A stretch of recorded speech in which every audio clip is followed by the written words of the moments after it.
Thank you all for coming. The Architecture Foundation approached myself and Jordan about a year ago to start developing this event. That sounds like a very long time to plan an event, and it does feel like it, but I think we've got to a really lovely place with it.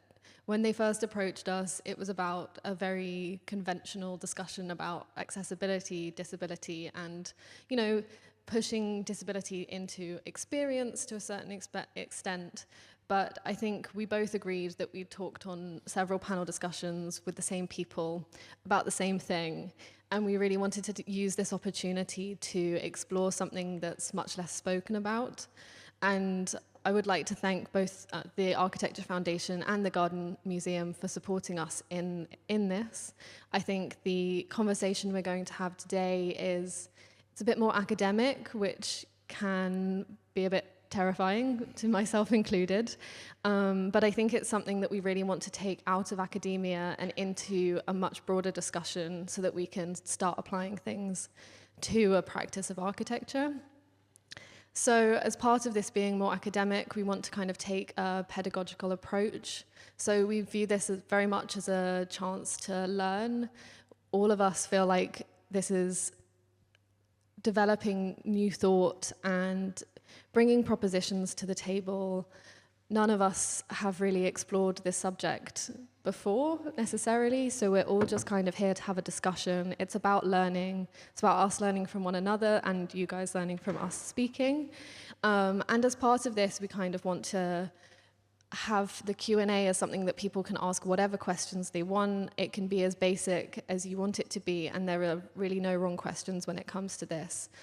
Because it's going to be quite academic, feel free to ask for clarifications on things, and we also have these printout guides with some key definitions to hopefully help people into the conversation. So I'll pass you on to Jordan to actually discuss what we're going to be talking about. Thank you very much.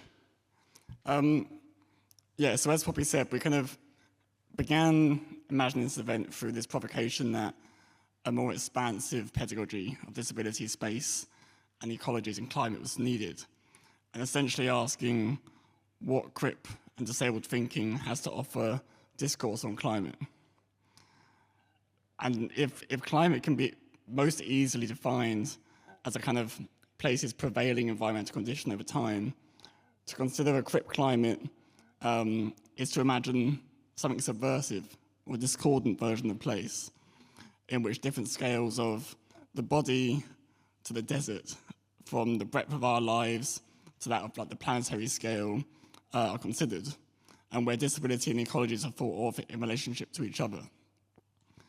So part of the inspiration for this talk was Sonara Taylor's work, who in their latest book on sort of environmental contamination in Tucson, Arizona in the US, defined disabled ecologies as networks of disability that are created when ecosystems are corrupted and profoundly altered, and reflects both the material and cultural ways in which disability emerges among living beings and their environment. But despite these disabled ecologies kind of telling stories of often debilitating and sometimes even life-ending injuries, they also clearly mapped out alternative modes of connecting and solidarity and resistance with climate. So fundamentally, we kind of need to acknowledge that these ecologies are both constructed, but also set the foundations for alternative futures to emerge. So in engaging with disabled ecologies, we must keep aware of the kind of expansiveness and diversity of how these ecologies are created and their intersections with, for example, race and gender, and how disability is created or exploited, and how we can emerge from and through them. So there is, for example, returning to Taylor's work, the ways in which contaminated water sources from post-war industrialization in Tucson primarily affected Mexican-American communities and led to long battles for environmental justice and regulation. There is the ways in which urban parks introduced in Buenos Aires in the early 20th century were literally built from eugenic principles and eugenic ideas, and how ideas of like hygiene, were intended to, quote, gentrify the most unsavory neighborhoods. Here, ecologies are constructed for the purpose of sanitizing or civilizing communities, including those assailed from economic inequality. There are also, for example, historical examples of tuberculosis sanatoriums, which were designed around the healing properties of light and air, with vast open balconies to bathe and restore, where literally the climate, the sun, was used to engage with disability and to heal. And then there is also the entanglement between colonialism and militarism, and how, as Shuade Malawi describes in her book, Environmental Warfare in Gaza, slow violence and environmental degradation is mobilized as an ecological force. So in all of these examples, amongst eugenics, medicalization, colonial violence, and environmental contamination, there exists and are created counters, protests, movements, born from disability and debility.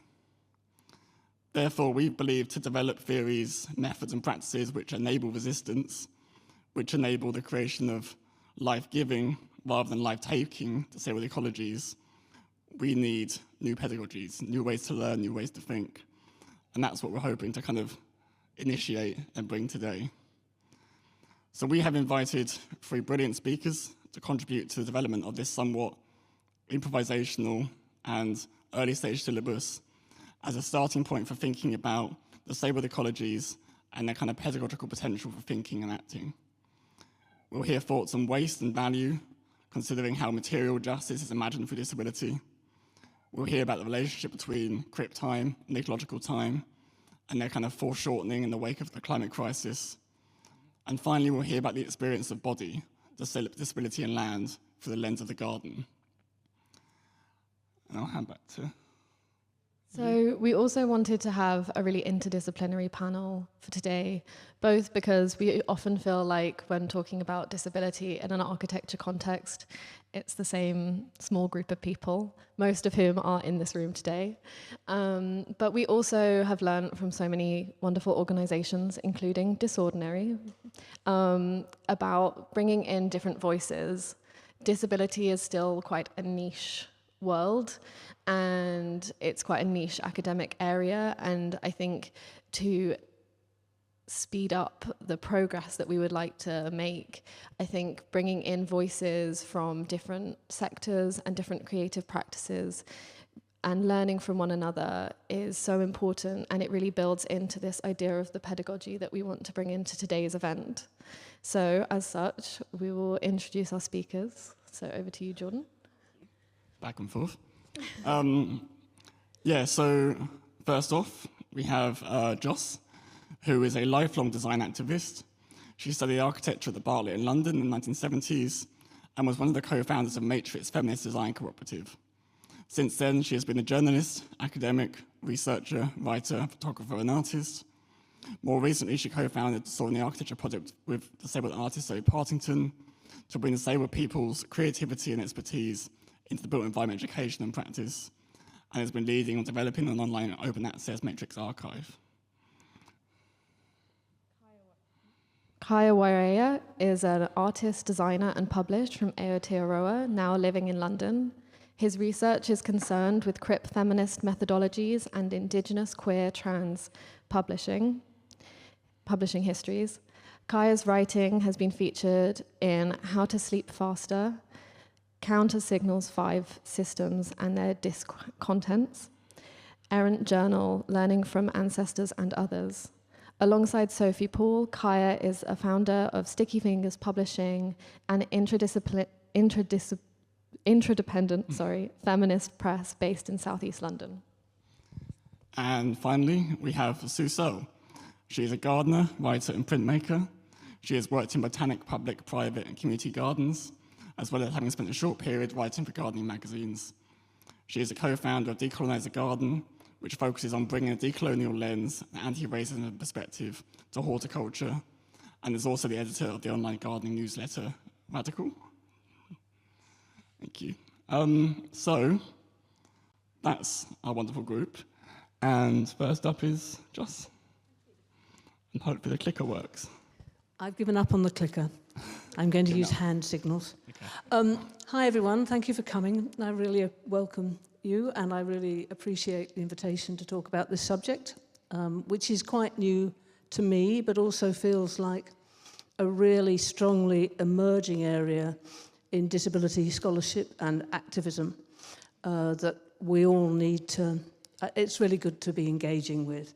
So I think the reason that I got invited is that I've always been really interested in kind of everyday values, about the kind of ideas we have about who's worthy, who's unworthy, but also about what is unworthy, what is waste, what is marginal, what is unwanted. So something that stretches across bodies and minds, across the landscape, across the planet, across its resources. And I'm really interested in how we unpick that, but how we also keep complexity and nuance, and how we look at the intersections across categories of difference and don't blur the tensions or the things that don't fit together, that we keep the kind of complexity of the entanglements. So for this short talk, I'm going to try quickly to open up 3 different areas of engagement for a propositional syllabus around disabled ecologies. And I've been, this is quite informed by one of my favourite books, which is called Discard Studies, which was written by Max Leberon and Josh Lepowski. I probably pronounced both of those inaccurately. And which doesn't really talk about disability, but it's really interested in waste, and it's really interested in, as you can see from this quote on the screen, how some materials, practices, regions and peoples are valued and devalued, become disposable and dominant. So this notion of discarding, he's not looking at me. Another quote, when difference meets power, discarding is about what forms of life are supported to persist, thrive and alter, and what forms of life are destroyed, injured and constrained. And it feels to me like a very constructive place to be considering Crip, climate and disabled ecologies. So I want to, these 3 different things really that I want to talk about is, first of all, what are some of the mechanisms that we, often in language, but also in body language, in spaces, in our relationships with others, what are the ways that we somehow reinforce particular ways of being and particular relationships to the planet as being acceptable and normal as opposed to others? So although this may seem like this photo has nothing to do with Crip Climates, for me it echoes, it's an image of an old woman who's found a place to sit down. She's got her shopping bags with her, and she's got a stick, and she's found a place to sit down, which is a bike rack, a part of a number of bike racks in the city. And it just echoes to me of a kind of whole set of relationships where, if you value bicycles, which I do, but if you value cycling and the kind of the importance of that for the climate, but then you don't think about people who cannot cycle or do not cycle and who need other kinds of things. They might need somewhere to rest. They might need public toilets. But if we look at the landscapes, the urban landscapes that are very on trend at the moment, then those contradictions and those priorities are kind of hidden. It's like it seems really obvious. Cycling is really obvious. So that's just an example of this first point about the mechanisms that, everyday mechanisms that reinforce one way of acting and not another. And it's with a kind of sense of what's important and what's superior, and what's less important, what's inferior, what's not to be thought about, what's to be ignored. And then my second point is that is all based on power. You know, that a lot of the things we do around, particularly around climate, like, you know, the sense that individual recycling is very important, which it is, but what it does is distract us. This is what Discard Studies would say. It distracts us from the realities of what's actually going on, in how we need to find ways of systematically unpacking how power works in different contexts and how those beliefs and priorities that I've already mentioned are normalised. And my example is around the notion, which has come up again in the UK very strongly, that there are people who are undeserving. There are benefit scroungers. There are disabled people who are somehow cheating us and not really disabled, that somehow they don't deserve, in fact, they don't deserve to live.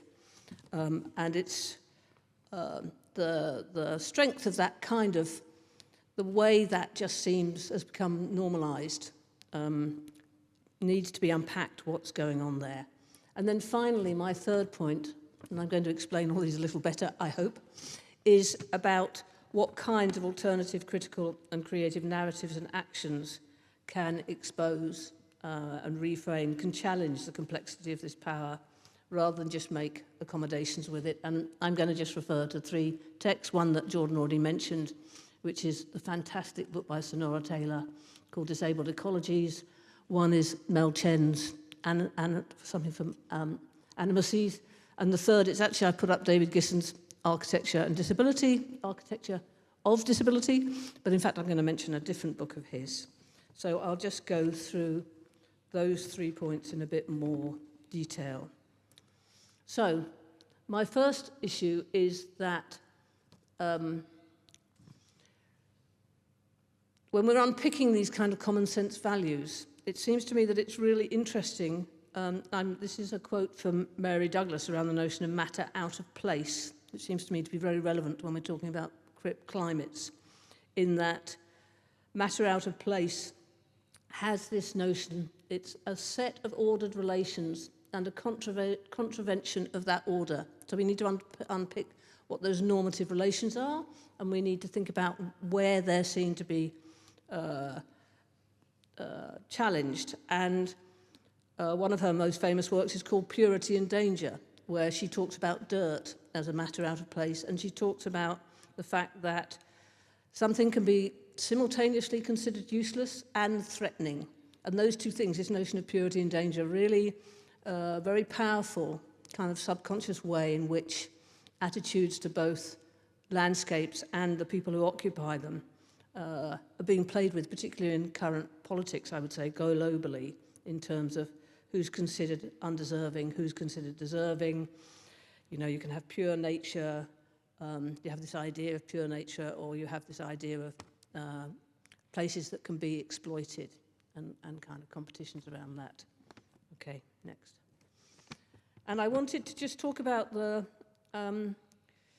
like how we might be rethinking, how we might think about this, and this is, in fact, this piece is about something slightly different. It's called Capitalism Eating Itself. It's a piece of mine, and it's an installation and a video, but it's really trying to express something around kind of conspicuous consumption, overconsumption, about the fact that it's plenty, and that, but it's also, we're drowning in it, but also that we're all implicated. It's not somehow something that's happening over there.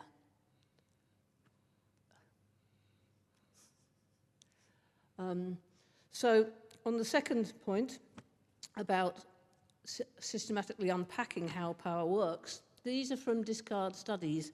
I've slightly changed their terminology, which is quite academic, but I think these are really interesting points. And again, given that we're trying to do this quite quickly, I'm happy to talk about this a bit more. So they suggest these 4 methods. One is making things unfamiliar, interrupting normative modes of knowing and common narratives about how things work. Not just going with the common sense, not just going with the binary oppositions. Secondly, they talk about making things contextual. This will come up again and again, I think, that these things are complex, they're nuanced, they're not, they can't be, there are not simple yes-no solutions, and that we need to build in this complexity and nuance, and it's always situated and always historically and geographically specific. They talk about decentering, that there are the dominant discourses, and we need to move to the periphery and really listen to and be led by the voices of those who are marginalized.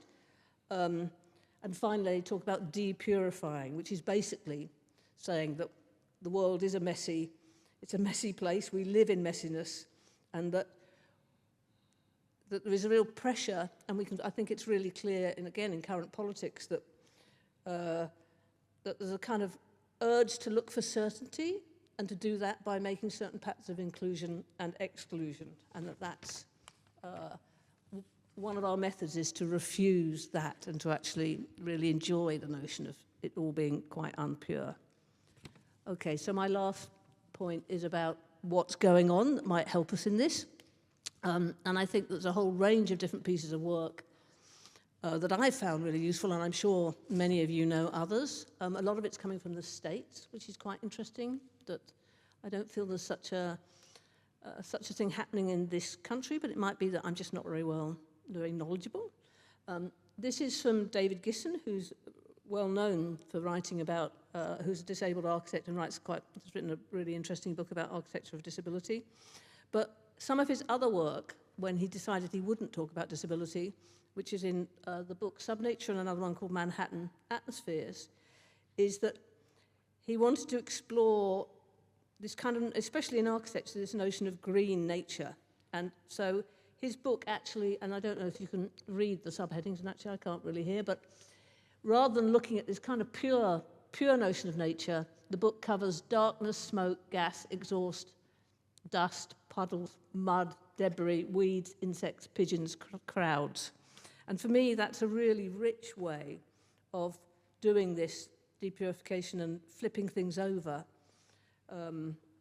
decentering things, in that he's really interested in the kind of unwanted matter of architecture and how, by looking at those things, we can develop much more ambiguous social political narratives rather than the kind of sustainability and green agenda that's very dominant in mainstream architecture. The second person I wanted to refer to is Mel Whitehead. They've written several things, but the book Animal and Seas is really interested in just clearing away the kind of categories and the boundaries across inanimate and animate life. So why do we make assumptions and hierarchize what's important? They are very interested in inanimate materials like lead and mercury. And in that book, they write about, for example, a scare in the States in 2007 about lead in toys, and how that became, that it had, because those toys came from China, they layer up a huge amount of really interesting stuff around how that takes on a racist understanding of kind of corrupting innocent children, and really shows in very rich detail how those kind of, all those echoes were perpetuated. Next. And then Sonara Taylor, who's John's already mentioned in Disability Ecologies. I think, for me, this is just a stunningly rich book, partly because Taylor writes very well.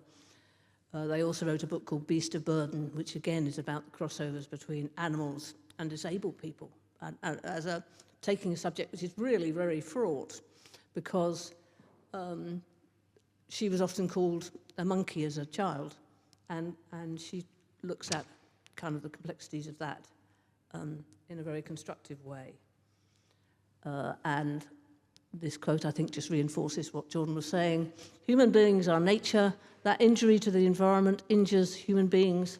I also understood that disability isn't this individual, medical, isolated problem, that it can emerge from social injustice, and essentially that disability is a political issue. So all those entanglements between disability, debility, and ecological change, the climate crisis, and exploitation of nature. And I just wanted to end, I feel like I might have been going on too long, I'm sorry, with Sins Invalid, who are, or Invalid, anybody know how to pronounce that?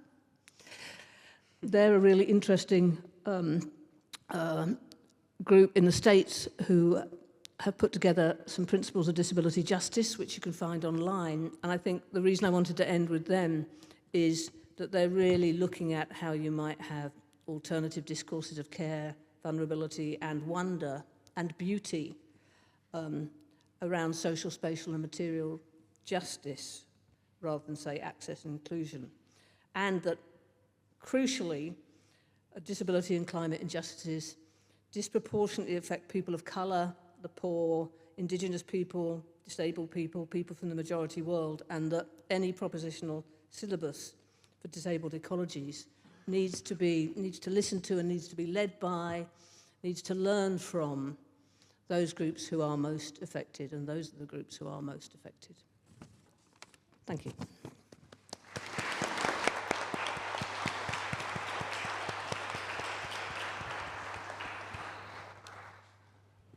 Thank you very much. That was brilliant. Over to you, Claire.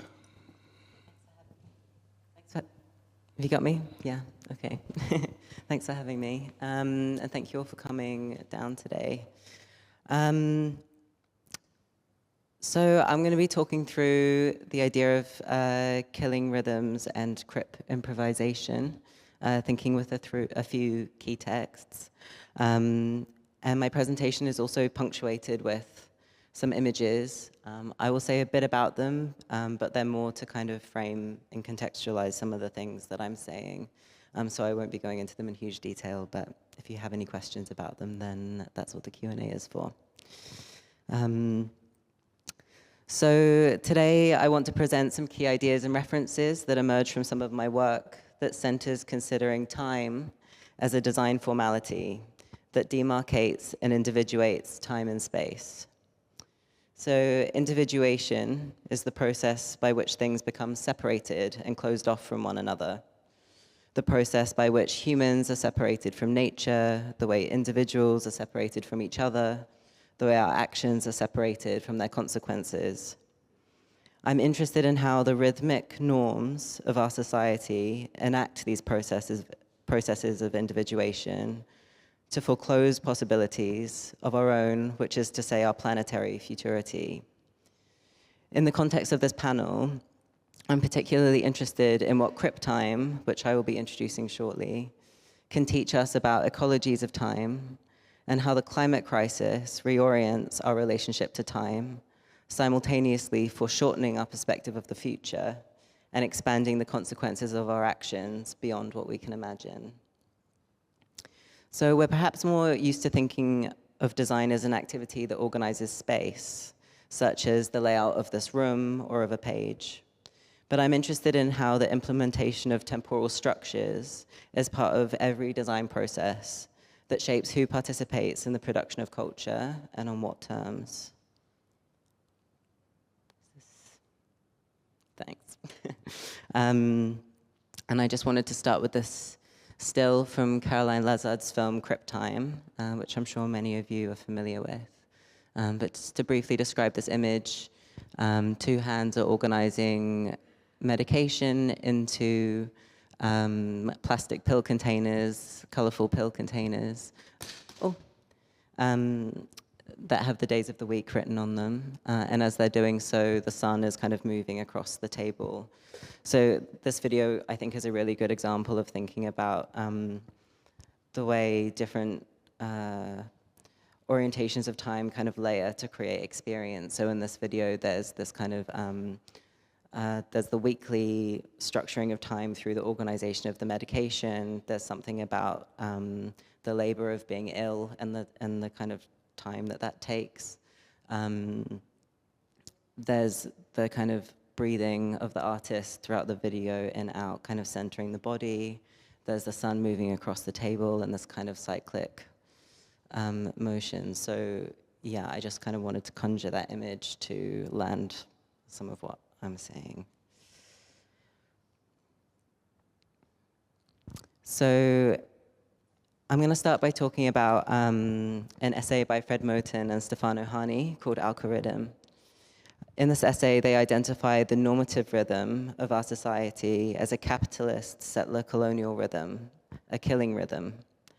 Here, they describe how the rhythms of the world we live in, enacted through human-made sites, systems, and objects, or the designed world, arrange time and space in ways that are deadly.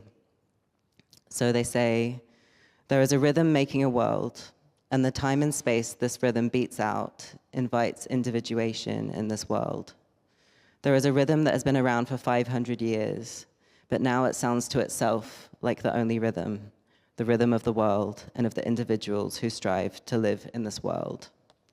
So, for example, recently we have seen how the economic rhythms of the UK government and the discursive rhythms of the populist press chime in time with each other, creating an all-encompassing sound that sounds to itself like the only sound, resulting in deadly changes to the welfare state.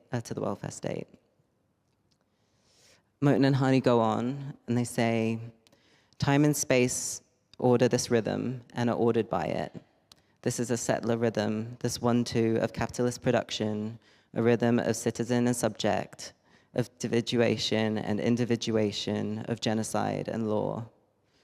It sounds out by expropriating any other movement of the beat. It asserts that nothing else can be heard, that nothing else need be felt. In short, it is a killing rhythm.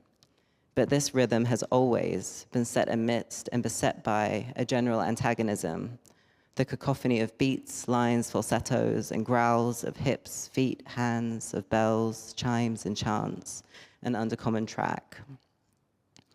This improvisation that Moten and Hani describe, an improvisation that was from within and against the killing rhythm, turns me towards Crip time. Disability scholars have coined the term Crip time to think through how temporal structures are designed and implemented to shape who participates in our society, segregating and violently harming disabled people. Crip time thinks through the ways disability and illness reorient our relationship to time. And the next image that I have is the work of Helen Stratford, who's here today. I didn't know you were going to be here, so surprise. Yeah, this is a really great piece of Helen's work called Unproductive Spatializations, which was in a publication that I worked on called On Crip Time. And this diagram kind of breaks down all of the micro decision making that you have to make when living with a chronic illness, and particularly chronic fatigue and chronic pain, the way that you need to break down tasks to think about time and energy and kind of balancing all of these steps. So in the essay, 6 Ways of Looking at Crip Time, writer Alan Samuels writes, Crip time requires us to break in our bodies and minds to new rhythms, new patterns of thinking and feeling and moving through the world. It forces us to take breaks even when we don't want to, even when we want to keep going to move ahead. It insists that we listen to our body minds so closely, so attentively, in a culture that tells us to divide the two and push the body away from us while also pushing it beyond its limits. Crip time means listening to the broken languages of our bodies, translating them, and honoring their words. Moten and Hani's text goes on to examine methods of improvising within and against killing rhythms, which, when thought in the context of Samuel's texts, asks us to shine a light on improvisation as a Crip survival strategy. And the final image I have here is from a workshop that I ran a couple of years ago at Somerset House Studios, which was called Making and Holding a Crip Planetarium. And this workshop was thinking through what it means to have access to the future.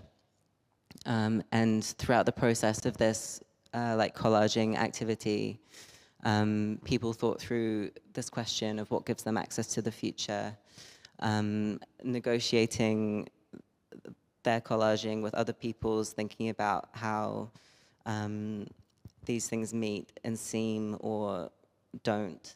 And kind of throughout the process of the workshop, we created a geodesic dome with our collage within it that we could sit underneath to talk about how we access the future. So to end, I have some questions that emerge from some of this. I don't know the answers to them. So how, in thinking Crip Climates, can we use improvisation as a method to undo the ways we are individuated, that is, isolated from each other and separated into individual units or lives lived by the structuring of time and space? How can identifying different scales and granularities of killing rhythms enable us to think in longer time spans and pivot between long-term and short-term thinking at bodily and planetary scales? And finally, what can the teachings of Crip time tell us about ecologies of time and how the climate crisis reorients our relationship to time? Thank you.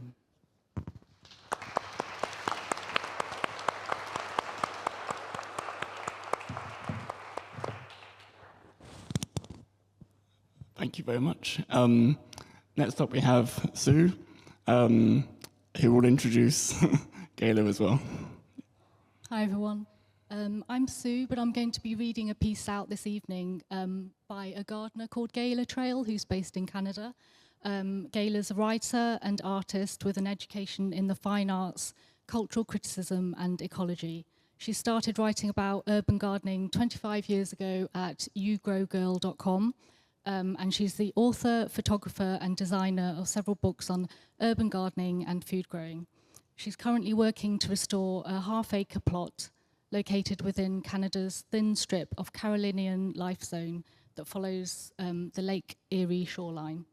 And there's going to be a series of slides, they're photos that Gayla has sent in to us.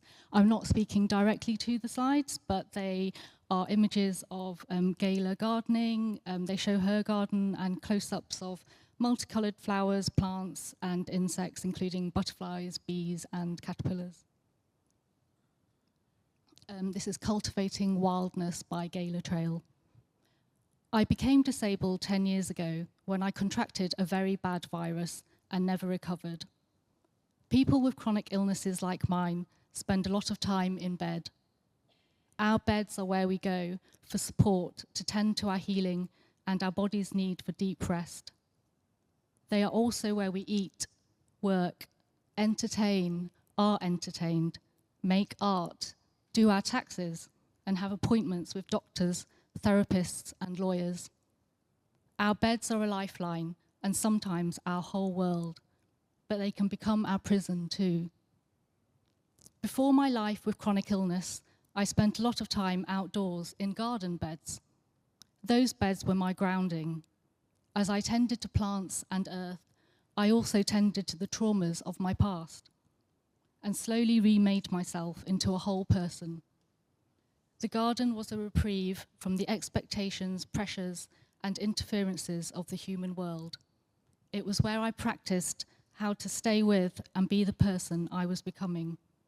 It was a mirror and a compass, where I went to tend to the self and to locate who I am between two worlds, the civilized, socially constructed world of humans and the wildness of the natural world. We are a part of nature, but we've built a way of life that is separated from nature, disconnecting us from ourselves and from our kinship to every other being. As a gardener with a body that is highly sensitive to weather patterns, I've thought a lot about the parallels between bodies. The earth's body, my body in a bed, and the beds of soil and plants in the garden. I didn't become a gardener with the intention to control and assert my will on the land, but in a lot of ways, it was how I found myself at times, unconsciously.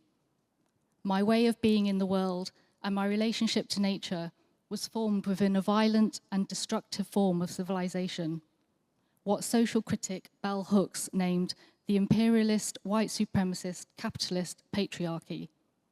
Within it, we are conditioned to mimic colonization in our relationships, to conquer and extract, rather than be in mutuality and kinship. We are groomed to become takers from land, soil, trees, water, and even each other. In time, the plants, insects, and other beings of the garden showed me that an untamed garden that closely resembles natural ecosystems is a healthier one, and the best gardener knows when to intervene and when to let things be. They taught me how to let go of control and respect their wildness, and as a result, I was able to find and honor the wild in me. The garden has been my classroom and also a site of rebellion, in defiance of my conditioning and a path toward another way of being that is less tamed, and relational rather than hyper-individualized. I spent years tending to gardens before I identified as a gardener, and now, decades later, I can't imagine myself as not one. I am inextricably tied to any space or land I tend.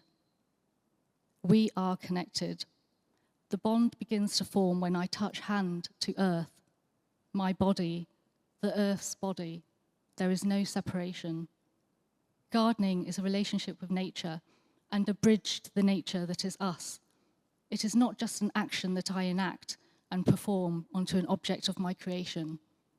I create nothing, not really. I am merely a participant and a collaborator, existing within a continuum of many. I belong to the garden. The garden doesn't belong to me.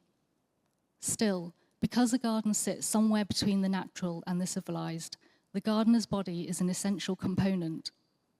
During long stretches of illness, stuck in my other bed indoors, I lose contact with the beds outside that nurture me.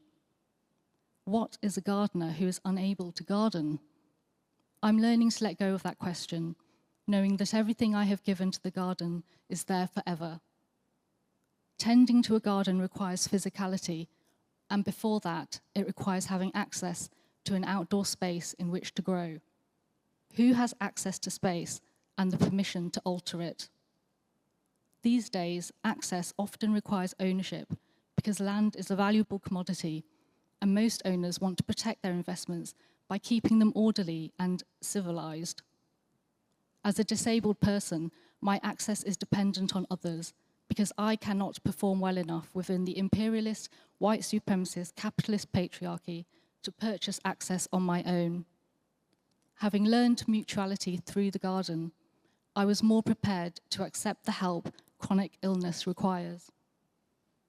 As the garden taught me to relinquish control, respect wildness, and find my place in what poet Mary Oliver called the family of things, I have unlearned my conditioning so I can be in right relationship with myself as a wild, untamed body. In illness, the garden is showing me how to inhabit and survive in a body that is unpredictable and often teetering on the edge of vulnerability, in a world that relies on predictability and abhors perceived weakness. Bodies like mine have something to teach all of us about how to create a more resilient, untamed, and relational human world so that we might survive and perhaps even turn the tide on the increasingly erratic and unpredictable road ahead as climate collapse accelerates. I can't speak on anything I've mentioned here without acknowledging that the land I inhabit and tend to is the traditional territories of the Haudenosaunee and Anishinaabe peoples, whose culture is embedded within concepts of kinship and mutuality. All gratitude to the original stewards of this region who continue to suffer under the violence of colonialism in so-called Canada. And Gayla's offering of a question to the propositional syllabus is, what has your connection to nature or a garden taught you about yourself?